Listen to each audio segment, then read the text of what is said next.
उठी बैठी कारे खड़े खड़े हो खड़े खड़े केहू उठी बैठी सूती खड़े खड़े ई कमा दुनिया में सभे करे होली के माहौल सारा बदली रे रंग में डालती में भगवानी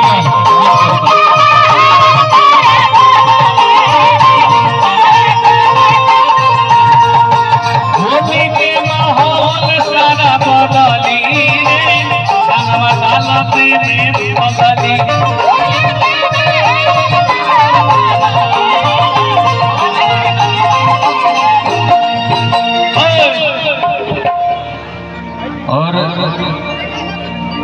जैसा कि आप सभी को जानकारी है पहले से कि आज मोटका के ब्याह सीजन 2 का समारोह रखा गया है, लॉन्चिंग का समारोह। विमल जी का आगमन हो चुका है।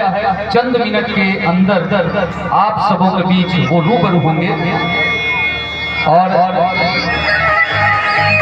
गाना बजा अभिनेता और अभिनेत्री अपनी उपस्थिति दर्ज करा चुके हैं।